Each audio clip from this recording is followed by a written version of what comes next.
Firstly, can you tell us a little bit about your experience in studying in the UK as an international student?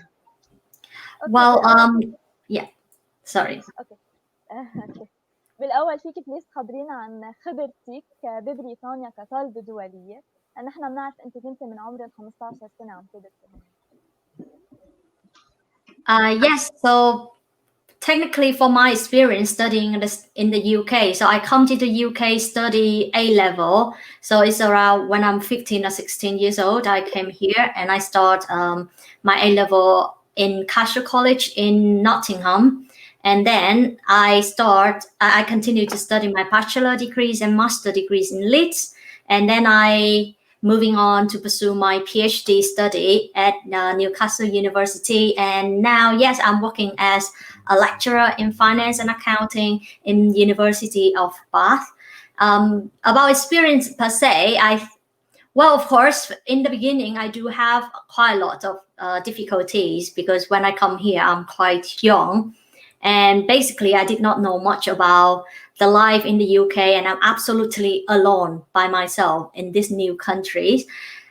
English is definitely another obstacle that I have been going through as well. And there's a lot of funny story that, well, you could say it is a challenge when I study A level. So not just that my English is not very good. And one of my teacher I study economics in my A level, and my economics teacher is Scottish. So basically, I could not understand anything he said. So the English obstacle and a lot of things is different in the way Vietnamese learn. So I'm from Vietnam, by the way. So there's a lot of difference in the way Vietnamese students learn and the way that the teacher or the education in the UK expected a student should have. So that's such mismatch in expectation and in the way students learn. That is the mainly biggest shock that I encountered when I first came. But of course, as you live and for longer time, then you just get adjust and you adapt to the life here, not just the way people study, the way the teacher is doing the marking, and of course, the way the culture work as well. Okay, thank you. So now we come to a question we received prior to the event. So did you come to study with a scholarship? What criteria did you have in choosing the college and university you studied in? Yes, thanks for the question. This is, a long answer for this question. So I come here in since A level, and yes, I applied for scholarship. According to my knowledge, there's quite a lot of scholarship available for A level students to encourage more young learners coming to the UK. And at that time, I remember I got 60% of the tuition fee. And the good thing is that I did not study in private college, but I studied in the public college in the UK. So the tuition fee are pretty much very affordable. I think it's around £2,000 per year, but it was like 12, 13 years before. So I'm not too sure how much it is now. And I'm sure, of course, private college is much more expensive, but of course the quality is better as well if you can afford it. And when I finished my A level, the reason that I choose A level instead of foundation, because I heard from the people who came to the UK before me, they said, first of all, when you study A level, it's easier for you to get in a very high rank university comparing to your study foundation. And second of all, it's easier and more appealing when you apply for scholarship. And at that time, when I'm filling in UCAS form, to be honest, I do looking for a place that have quite good ranking, first of all. And also it don't have to be the top, but it should be a good uni.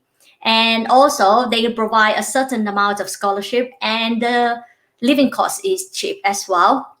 So that my three criteria when I choose my undergraduate university. That's why I choose Leeds, because at that time I think they provide up to 50% of the scholarship of the tuition fee each year. And also I actually living up a bit in the north, is in Yorkshire. So in the UK, if you know about it, in the north is typically cheaper than if you're living in the south. At that time, now I'm teaching in Bath. Actually, when I applying for university, I was thinking of applying for Bath as well, because at that time, the bachelor degrees in accounting and finance in Bath ranked the first in the whole UK. But I did not choose it because first, no scholarship, not much scholarship available. Even they only give like £1,000 or £1,500. And also they are in the south, and everyone know that Bath is extremely expensive city, even though it's a small city. So because of this reason, I did not choose Bath, but I choose Leeds instead. And yeah, again, for Newcastle, I got a full PhD scholarship from ESRC. I got the first year full scholarship free for tuition fee and living cost for Newcastle. Plus, after 1 year, I got another full scholarship for ESRC research funding. So basically, all my study depend a lot on scholarship. And I'm sure there's quite a lot available for all of you if you actually work hard and, confidence in yourself. Okay, that's cool. So you just choose the north because of the certain things that you Living said. cost is much cheaper. Yeah. So myself as a student, I chose the north because I chose the Northamptonshire. So that was another thing. It was purely based on, as you said, the living expenses, and it's like a peaceful environment though. But we have a lot of towns, and we can still enjoy our lives there. Yeah, of course. But, But I yeah. mean, Northampton is still quite expensive comparing to Leeds or Newcastle, isn't it? Yeah, but not so because our traveling is a bit less because the university is right in the town center. Everything is based in that town center. So yeah, so that was great. So then we have a question from Stephanie Jack. So would you recommend students to choose a degree that is easy to get job of following their interest? It's a very good question, and it's very hard for me to give a certain answer for this, because of course when we doing any kind of education, we want to pursue some degrees. At the end of the day, we want to get a good job, and especially easy to get a job which pay well, or at least reasonable pay. And of course I think there is a way for you to accommodate both. If you can, it's much better, because when I'm teaching in Bath, I'm also the personal tutors of quite many students. So I have like 12 undergrad students for first year, and 12 for second year, and 12 for third year, and they are my personal tutees. And through 2 years that I work in Bath, there is 2 cases. My student come to me and saying that they're really thinking of changing their module after the first year, because they find themselves they don't feel interested in what they learn, and they think they are better to do media rather than accounting and finance. So I say, well, if you really don't want to do it anymore, then if I ask you to continue, it will give you much more difficulty in this. And you may not even achieve a good grade. And if you don't achieve a good grade, even the job is easy in the industry to get, but your performance is not in the level that you can compete with others. So at the end of the day, I still really recommend that you choose something at least matching your interest. Do not do something that you absolutely have no idea what it's about. For example, a lot of you would love art, and you have a lot of skill in drawing, you have really good artistic mind, and you hate numerical. I cannot ask you to do accounting and finance just because a lot of people choose it and a lot of job available, because you may not do well in it, and there's no point of getting something easy to get job, but you get a very low grade.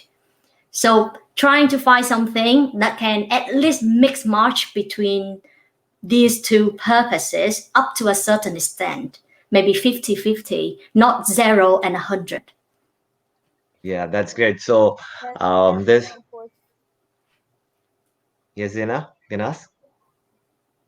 Yes, this is so important for students to do something that they love and they want to do. So the message Yeah. is provided by Rosie to the students that to follow their interest, not something that everyone take a course and I have to take that to get a job. It's Oh not yeah, like but that. also you don't want to go so much with your interest and absolutely ignore the realistic, Okay. the So reality. You yeah, can do okay. something that you may like it so much, but then you absolutely forget about the fact what is going on in the market. Then that will give you a lot of trouble in the future. So somehow I still say a balance is good. Okay. So what would you recommend to the students who are taking MBA from India? A lot of students are coming and taking MBA, a lot of them just after degree. So they might have different interest in different fields, but they're just like going with MBA with the placement option. So what do you recommend to them? Like after the degree, after the UG course, they're all taking the graduate MBA. So do you have any advice for them as Oh, well? yes, definitely. Actually, I'm not trying to pursue my finance and accounting background as at all. What I'm trying to say is business administration or master MBA is master in business administration is quite a general course. It's cover a lot of management aspect of business. Sometimes too general may give you a bit of difficulty in finding job in the future. However, the reason when a lot of students come to me and when they're asking why a lot of students choosing finance and accounting, I said the reason people choosing that, and a lot of them have no idea what they want to do in the future, but they choose accounting and finance because it's cover the aspect of management as well. And for some reason, people who graduate in master finance and accounting can get a job easily in the equal probability with people who doing business administration. That's what I have been viewed, and I have talked to a lot of human resources in big companies, and that what they told us. However, students who graduate in MBA, Master Business Administration, because it's too general, so you are kind of lacking of some specific knowledge that you have to study to know. For example, accounting. There is no finance people can know about accounting aspects if they don't learn about accounting because it's a very technical and specific course. And the same for accounting to study finance. But for management course, it's hard. It's not easy. That's what I'm saying. It's really hard course to learn. A lot of writing. You have a very good skill, personal skill, interpersonal skill when you're doing MBA because you need to have a good management. But the only issue is that it's too narrow in the way of career search. Yeah. So maybe a bit of extending in different field. So for example, my sister already get an ACCA, which is like a very professional charter accountant. So there's nothing else she can learn in accounting. She's a charter accountant being accepted by everywhere around the world. So now if she wants to study master, then I would ask her to do something like MBA Okay. or finance. Yeah, thank you. That was really good piece of information for a lot of international students. So let's move on to the next question. It's from Panpad. What are the challenges you face when you first come, and how do you come across those challenges? So again, this is quite a broad question to ask because when I first come, so at such a young age, so as I said earlier, there are two main challenges. The first one is the culture shock. The second is the language shock. So culture, because there's a lot of things changing, and it's when I'm young like that, when I come, there's a lot of panic and stress. And I have no one to rely on at that time. But for myself, I would say I'm very lucky to actually living with my host family. So my host family, my host lady is Chinese and my host gentleman is British.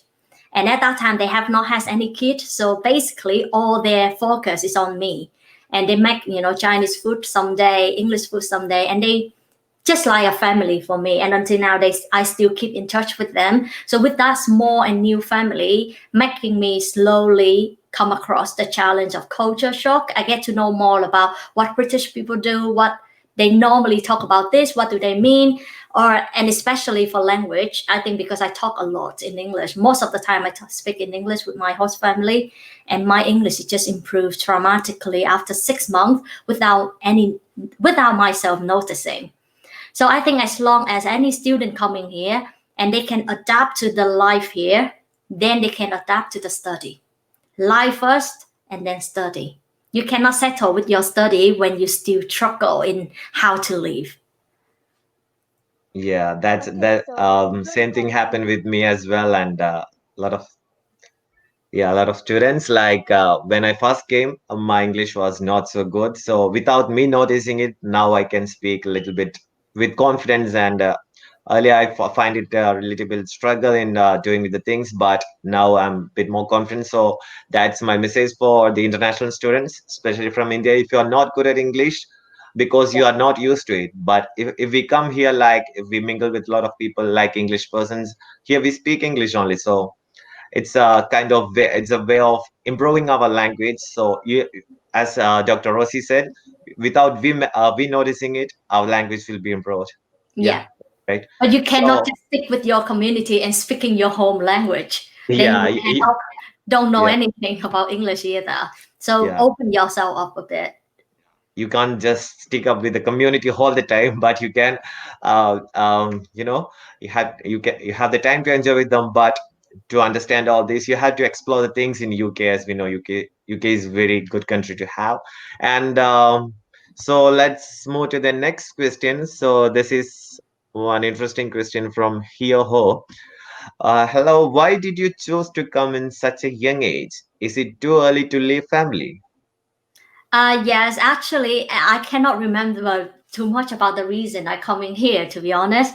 But I just remember at that time I start seeing my friend from around me start going to study. I have a very good friend, so he come to study English course in the UK. And then when I hear about his life here, and I actually get curious, and I'm interested in seeing how the life there, so when you are young, you have a lot of, expectation and a lot of curiosity. And then I just follow him. And then I come to the same city with my friend. So I have someone there at least who from my countries. And that's probably this quite a shy and embarrassed reason to say that I'm kind of tired with the study in Vietnam because it's too hard.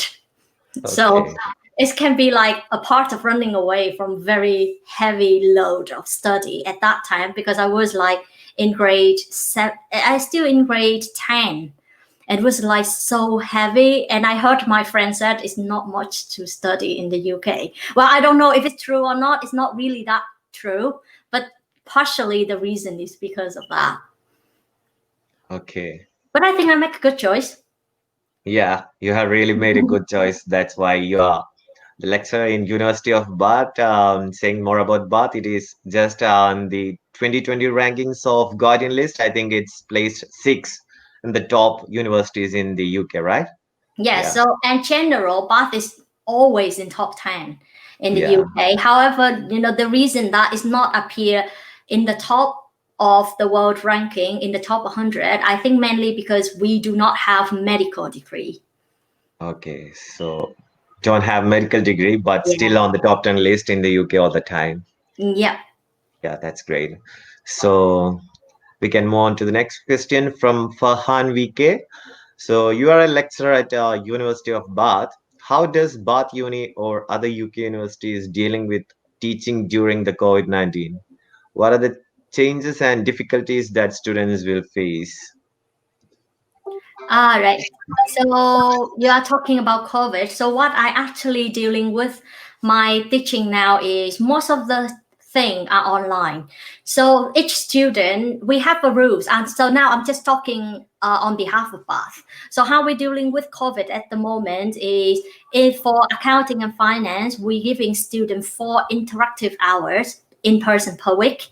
So what does that mean is I will have to give my students an interactive, maybe through Zoom or Teams, and recording is not counting. So I do my pre-recording before my lecture, and I upload my video recording online, that does not count as interactive, but it counts as teaching material. So my students can have a look at my video first, my lecture first, and then after that, I can make an appointment with them. Well, it's already scheduled for every week, a Zoom meeting, a Zoom teaching. So a lot of interaction going there. Students can clarify their work. Seminar is still there. You know, in UK, we have seminar in small group of the lecture. It's still there as well. But in this year it's online. So probably you want to like the idea that everything is online and you travel all the way here just to stay home and study. Yeah. Hopefully we'll get back to normal and yes, I really expect that. It's not just for yourself. To be honest, as online, and I don't like to do the pre-recording. I prefer to get in class and then start talking to my student, joking with them, or face to face with them. That make me feel more comfortable when I teach. And then a lot of things can come and I can discuss with them, not just like talking to my microphone or in front of the camera. So as much as yourself, I really hope to come back to the normal teaching. Okay, so for the September intake, I think the universities have just opened up for the September intake, right? The classes have restarted for the September intake. For the previous students, they're still doing online. Yeah. Okay, that's fine. So let's move on to the next question from Christopher Ho. On a scale from 1 to 10, how much would you recommend the UK as a study abroad destination for foreigners? This is quite subjective, right? I studied my whole life in the UK since I'm in high school, so I think this is a very good place to study. I got my first sister studied in Australia. My second older sister studied in New Zealand, and myself and my brother is in the UK. And my first sister also doing her master in America. So basically my family already experienced different system across the world. And I think I have no complaint on what on the education of the UK. It's a very standard educational system. It's not too heavy loaded, but it's not too easy that you can overlook on what you're learning.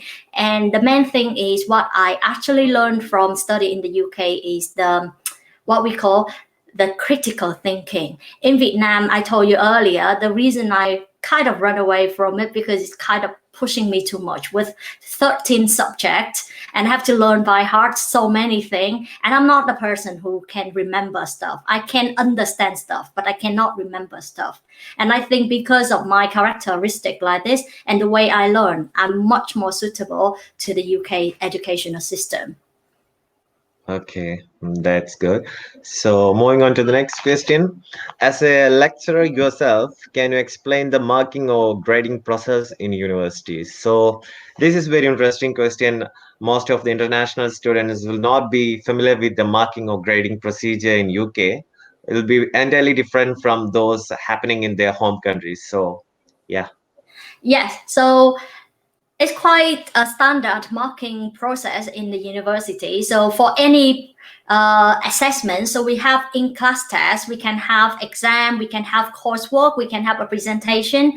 So the process will start actually from the day that we set the exam question. So for the process of setting exam question, I'm the lecturer, I'm the module leader. I will be the one who set out the question and the answer to the exam question, and then I will have to move it to my colleagues who in Bath, and this called internal moderation. Then the internal moderator will have a look at my question and answer to see first whether the difficulty is fair or is okay. Is it fair? Is it too easy or is it too difficult? And the answer is it a correct question?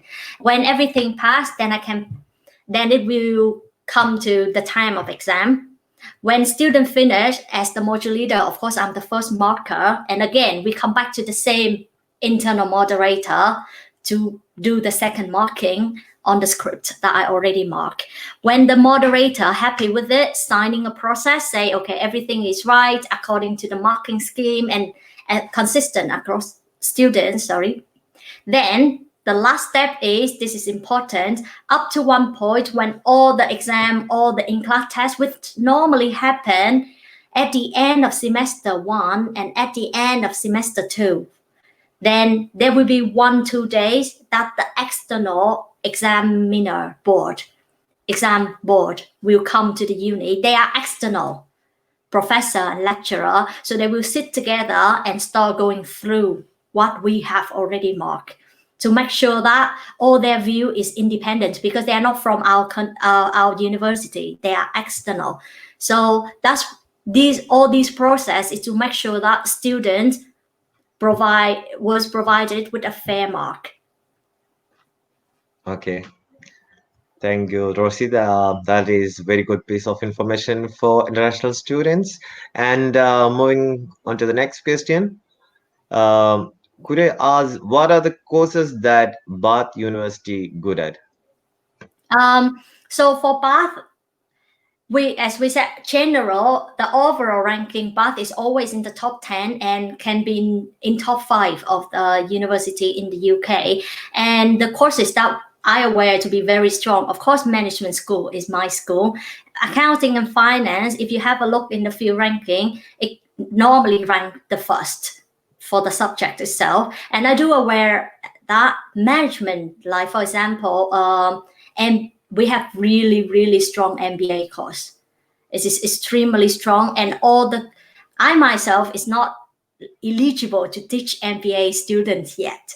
And all the professor being to be assigned to teach MBA students are very special professor who has a really strong practical background as well as research background to teach them. And we also have a very good facility for MBA students. For example, we have like a 2 specific lecture just for MBA student, and we have the whole private canteen and restroom for MBA students. And of course, the requirement to get in is really high as well. So management and also like marketing, human resources, these marketing stream are actually also in top 5 of the UK too. Computer science is the field that my brother is studying right now for his master. I think it's in top 10 of the UK still for computer science. And we are also very strong in engineering and economic course. So these social science are a very strong department that I'm aware of. So studying in such a good university as Bath will ensure student graduate job immediately after the graduation, right? I already talked to the placement team, because I have a look at the statistic, because we do have like placement course for students. And they said that we have almost 100% of students getting a placement, because the school have really strong connection with employers in the UK, and they can actually arrange a lot of meeting.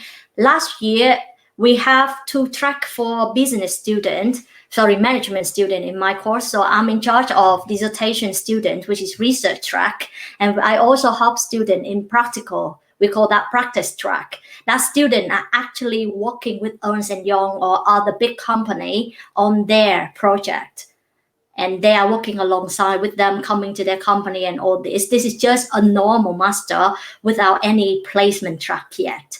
And also, if you have a look at the survey for Bath, we do have top 5 in the rate that student will get graduate job after finish their study. Okay, so that 100% it's really very good and shows how good the university is. But a lot of universities in UK also support the students with the placement. And yeah, so this is the main thing when Bath select their student really carefully. Okay. In the first entrance. And they don't normally admit, because when I'm doing my meeting with the student, I think the application each year go up for master track, only go up to 8,000, but we only take like less than 100. So the competition in application is really high for Bath. So it's really tough to get into University of Bath, but if a Yes, student we is did really trying to ask them to reduce the requirement, but they say no. So not my voice. okay, so that shows how powerful the uni is. So let's move on to the next question. Are there good medical universities to pursue post-graduation in UK after completing my UG from India? Asked by Ahmad Faris from India. So, medical course, he has finished his medical course from India, like it's 5 years. Then after that, he want to take post-graduation of them of his medical in Uh, UK. Hi, I'm Ahmed. Actually, I want to give you a bit information about medical study in the UK. We do not have master in medical. Well, we do have master in medical science. We do have master in medicine studies, but they are not doctor. What should I say? It's not the actual medical degree that you will get out to be a doctor straight away. So in the UK, we have the medical university or medical degree we call MBBS. So MB, you know about MB. So as soon as if you finish that MB, you will get 100% chance to get a job here. 100%. The university, the government will give you a job straight away the next day as soon as you finish. So we do not have master for that. We have 5 years of medical degree, 5 years of MBs to become a practice doctor. So after 5 years, then you will be allocated straight away immediately to one center, NHS center in the UK to do like probably you can call that placement or probation, but you earn salaries and everything for that. And then after that, you can specialize on something. But again, yes, we do not have a master on a proper MB. There's only MB, which is the undergrad for 5 years. And in the UK, we have 33 university around that do MB course. And well, the good thing is most of them are top in the world. For example, Cambridge, King College.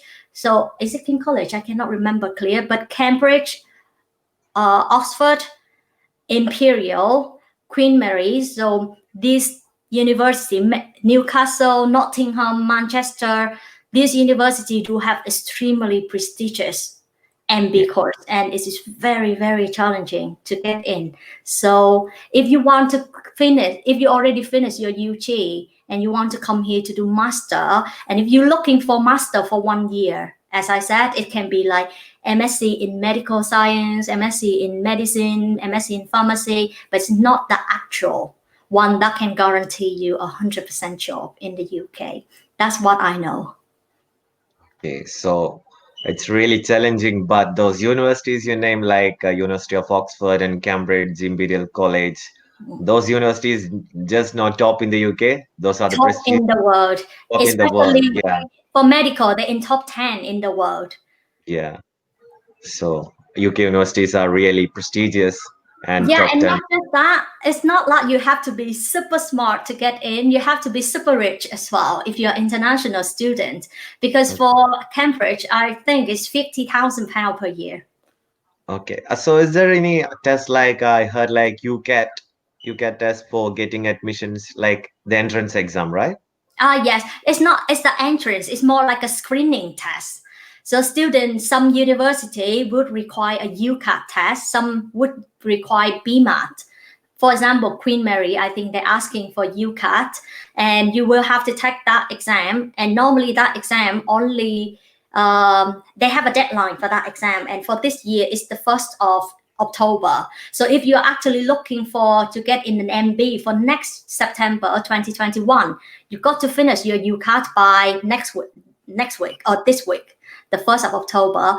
If you don't have the UCAT test result or your result is not good, then you have to wait until September 2022. And every year you only have one chance to do the test. Okay. So for the medical students, you said that the expense is really high, but is there any chance they can get the scholarship based on their marks? Trust me, everyone who apply is the top student already. They do not need to give you scholarship for you to study. That's the main thing.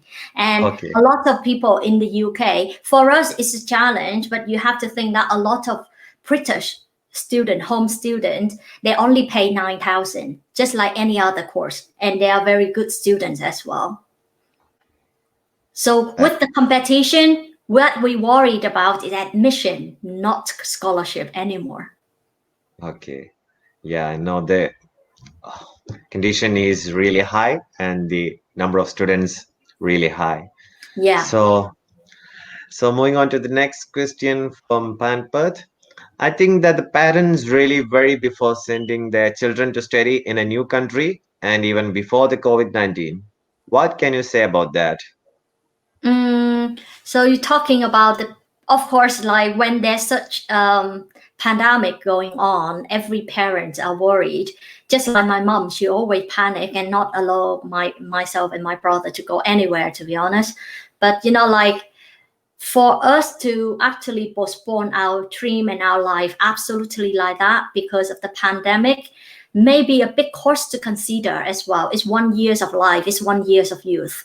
And is it worth to that extent? What is the risk that you may get the disease and everything, and the death rate and all this? You should take into consideration of all this before you actually come and say, okay, should I actually postpone 1 year of my life just for this COVID?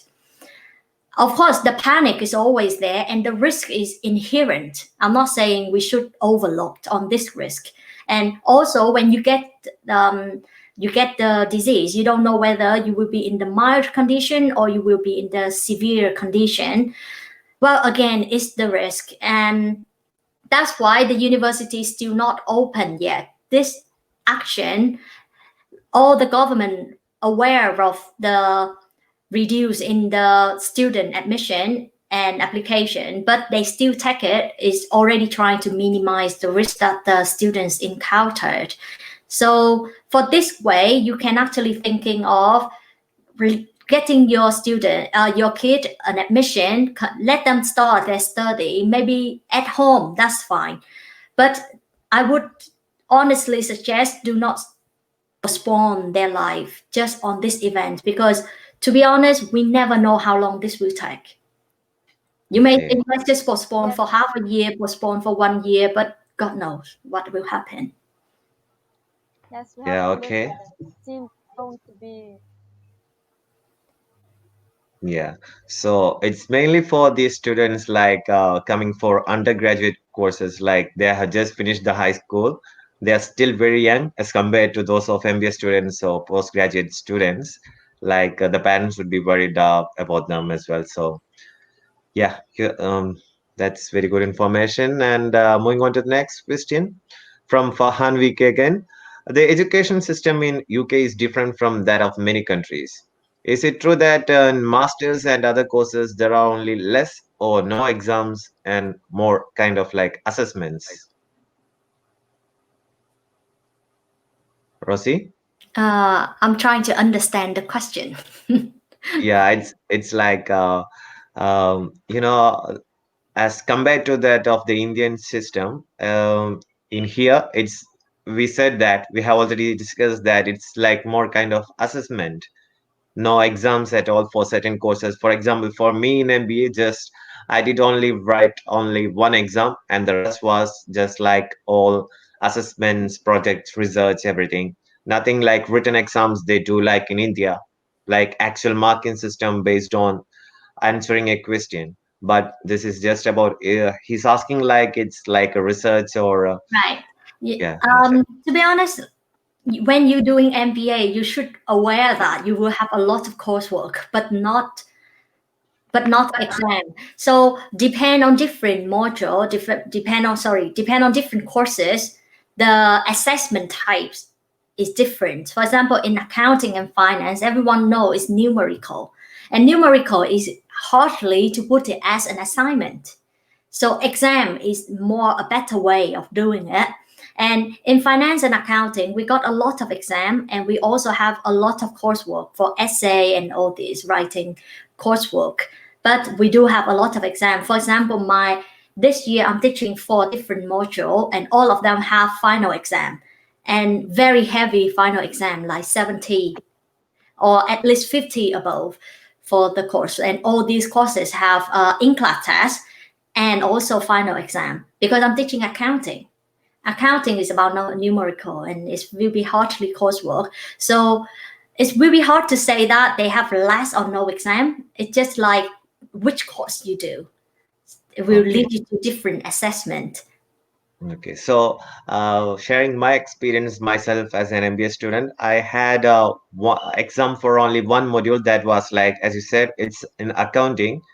It was a session for 20-30 minutes, and we had to answer the question like within 1 minute for, there was total of 20 questions. But yes, it was easy because I had already prepared the sample questions they'll already provide on the website of our university, so we can just have a look at it and study and prepare. So Yes, that's one best way for a student to prepare well for their exam is to do the past exam paper. That's definitely the true story.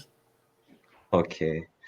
So we can move on to the next question from Panpath again. I wonder which universities help students find internship and has more chances to find a job after graduation.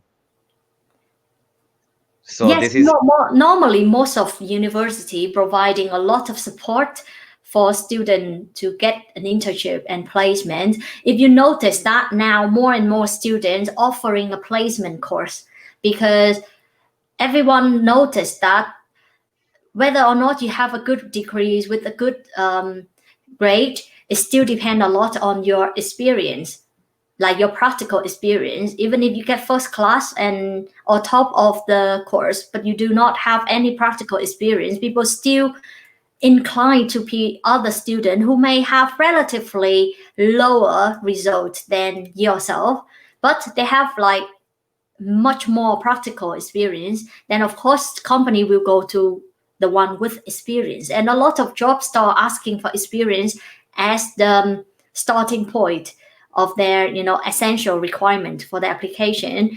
This gives all universities start stepping in the direction that start providing students with more practical courses and also placement year.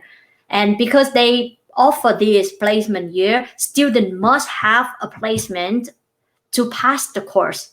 Then this is the university responsibility to assist students to get a job for themselves. And of course, all of them trying their best. Almost all the university have a job center that they will help you. It's just a matter of to what extent can they help you. okay. That was really good piece of information, and we have got some questions beforehand. We actually posted this on Facebook, and many students, a lot of students have doubts, and they started texting since then. So we actually prepare some of the questions to ask you. So this is one of the question.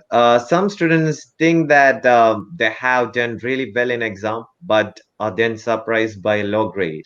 So, as a lecturer yourself, can you explain the marking or grading process in universities? Yes, to be honest, I'm not an easy marker. I'm quite harsh in my marking, and I do apply a lot of things during my study in the UK. Then what I find is the main mistake that international students have is they are too mechanical in the way they study. That's the best way I can put it. Mechanical here means, I can give you an example. When I do marking for an assignment or a coursework, I did give one student just a pass, which is 50% for master student. And this is quite a low mark because it's just reaching the pass rate. And my main comment there is, your work is mainly the collection of different sources and different books. Where is your word? So what you're doing is you just say, okay, as long as I'm doing citation, I will not commit to plagiarism. That's true. I never accuse you of, having a plagiarism. But the main thing is, I have no idea whether you understand what you're writing or not through your essay. Everything written so flowery, like the word, the writing is very academic. It sounds really nice. A lot of citation, a lot of academic resources. However, you overused it and you lack of critical thinking. The main mark I would give to my students is critical thinking, because only where you can show your critical thinking is where I can give you mark. For example, if you're writing a definition and you're citing someone, okay, you say, okay, liquidity is this from this person. Yes, you cite it, you say the definition, but you have to have another sentence explaining what is it. Maybe you give some example, or maybe you give some kind of practical example, statistic on that. Explain what you just said, where you cite from others. This is critical thinking, because you need to show me as a lecturer, do you understand what you write? So the main difference between students in the UK and international students is that the critical thinking learning, the critical learning process of us. That is one thing I actually lack when I first come here, and very lucky I come here in A level, so I literally have 2 years to practice that. And I can resit the exam again and again when I got to know them. So through writing and economics courses, I do know what is critical thinking, what they requires.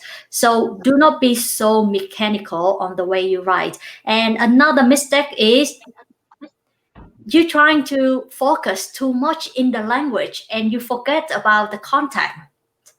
So what I mean is I give student 1,000 word essay and I see 200 words is in introduction. Just saying around and around, very nicely speaking, but it's not come to the, you do not go straight to the point. You're going around on points that I'm not going to give you mark for.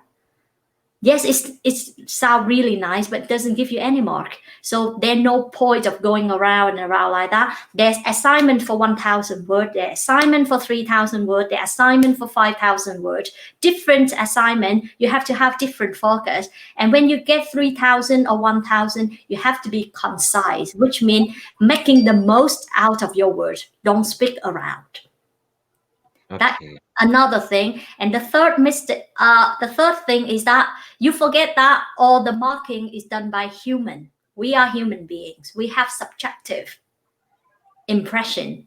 So when I first looking at your introduction, or when I first looking at the way you present your study or your essay, you may think that, okay, there are no mark in presentation, the work, or there are no mark in writing as academic writing, as long as I don't make grammatical mistake. You're wrong, because we do have the impression. It's subjective impression. If I'm looking at your work and I see, oh, it looked like a very neat work. It looked like a very time-consuming work. Very nice talking and a good understanding, at least in the beginning of your work. Then this impression will adjust your mark a bit higher in overall, rather than you may write really nicely, you have really good knowledge, but somehow your work is lack of diagram, lack of academic writing, or the presentation is super ugly, like literally ugly. It's like single space, very tiny, not in the font we want. Everything look like a big chunk together. We don't like it. And that impression will somehow lower your mark a bit. We do not notice this, because it's subjective. So you cannot blame us. We do have the reason to give you low mark, but it's just about generous. So if you are on the line between 50 to 60, if we have a good impression, we will give you 59. But if you give us a low impression, we give you 51. It's still in the band of your quality. Can you see that? So a lot of things trying to improve, put a bit more time on that, and especially critical thinking is very important. Understand the point before you write it. Yeah, got it. Thank you, Rosie. So, how can students improve their grades? Is there a certain study plan they need to follow? I will not give you any kind of specific plan, because different people have different way of studying and have different lifestyle. For myself, I will only share what I did during my study. So for my study, I do care about reading book, because the book literally explain things really well.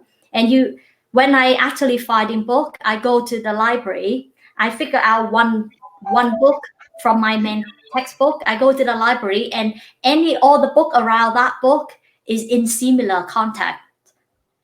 So I will pick a few books from different author, because some things this book had better explanation comparing to others book. So I just borrow all of them and then see if I can read. I'm not gonna read all of them, but for different content, I will skim and see which one will give me the best understanding.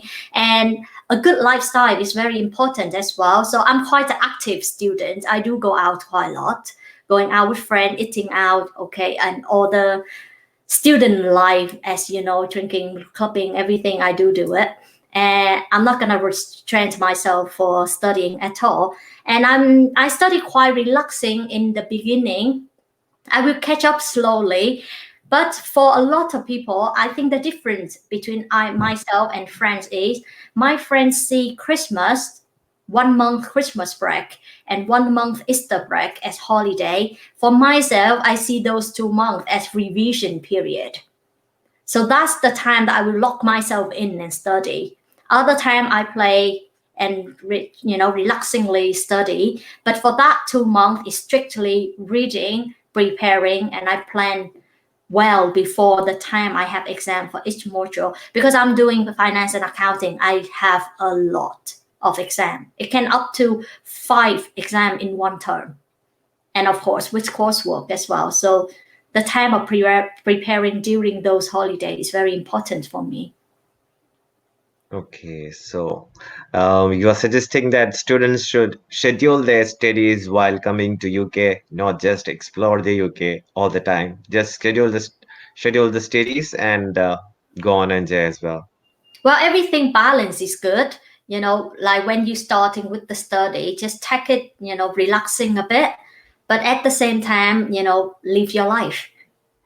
As long as you know how to adjust it and, control it well for your exam.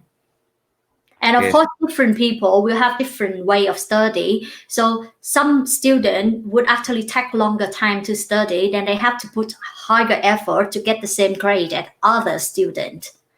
So you have to base on your own capability in study as well. Okay, that's great. So it's time to wind up. Before that, we have one last question from Ahmed Faris. How did students who completed high school in UK itself obtain admission into reputed colleges in UK? Is it similar to the selection test SAT like the one used in US? If so, how much chance would be there for foreign students to pursue admission in a top college in UK? Okay, so many years I'm studying here, I would tell you probably this is not something that everyone would aware of. So coming to your first question, when I finish A-level, there is one specific process to applying for university, which called UCAS. So the deadline for UCAS is in October, mid-October of my second year of A-level. So the last year of high school. So in that admission, I have to have my personal statement. I have to have my IELTS ready. Even though I study college, but I still need an IELTS because I'm an international student. Then everything will go through that admission. And we all, at my time of study, there is a very strict selection of top university. And a lot of top university like LSE, Empirical, Cambridge, Oxford, Warwick, rarely they accept foundation course. For example, when at my age, when I come here is 15, 16, then you have 2 choices. Either you do 2 years A-level, 2 years high school, or 1 year foundation. If you thinking, less foundation, at least I can save 1 year. But yes, if you go to foundation, you will less likely to get into very top university. Very, very top uni. However, but you can still doing foundation if you just aim for like middle university. In UK, we have a funny classification like this. We have Oxbridge, which is Oxford and Cambridge. Then no one will talk about that. And we would have like top 5, for example, Warwick, LSE, Imperial, King's College, and these top 5. And then we have a group of university. Each city, except London, we have 2 uni. We have a good one and a relatively lower rank. in one city. For example, in Leeds we have Leeds Uni and we have Leeds package. In Nottingham we have Nottingham and we have Nottingham Trent. In Bath we have Bath and Bath Spa. So we're having a group of high-ranking uni and another group of lower-ranking uni. So they're literally 4 groups. If you're from overseas and you're not doing foundation or you're not doing A level, somehow it's easier to get in a top university if you have a decent performance from your country's education system. For example, in Vietnam, if I want to study university here and I want to be in the very top uni like LSE, if I'm here doing A level and apply for LSE, it's very hard. It's still very hard. But if comes directly when I finish high school and I achieve very high score in Vietnam, which is like more than 8.0, 8.5 or even 9 point, and I have good IELTS, I will have much higher chance to go to LSE from my country. It's a bit weird, right? You would think that it would be easier for you to come here and apply for top uni. But according to many people I know, if you are coming from straight from your countries, but you have a very, very excellent mark, then it would be easier for you to go to a top university here, comparing to you come here and get a good mark to go to the top university. I hope I answered your question. But the admission process is quite standard. We do not ask for tests, SAT or anything. We just need what is your college or high school grade, and then what's your IELTS. So basically just that. Okay, so that's it. We can wind up the session now. So thank you so much, Dr. Rosie, for joining us. Thank you, audience, for watching the live stream. I hope this was helpful for you. If you still have questions about studying in the UK, inbox us. We'd be more than happy to guide you. Bye-bye. And before winding up, if you'd like to get a document stating all the tips in study and especially the mistakes students make in writing coursework from Dr. Rosie, please send us an email. We can send you the documents. So that's it. Thank you. Bye-bye. شكرا دكتور روزي لانضمامك لنا بهيدا اللايف ستريم. ان شاء الله نكون فدنا هيدا الجمهور والطلاب اللي كان حابب يسمعك. اذا عندكم بعض اسئله ما جاوبنا عليهم بليز تواصلوا معنا ونحن دغري رح رد عليكم. اذا حابين تعرفوا مستندات مخصصه للدراسه ببريطانيا ابعتوا لنا الايميل يلي لكم ونحن رح نبعته. شكرا. باي باي. Bye. Thank you. Bye. Thank you, Rosie. Bye. شكرا.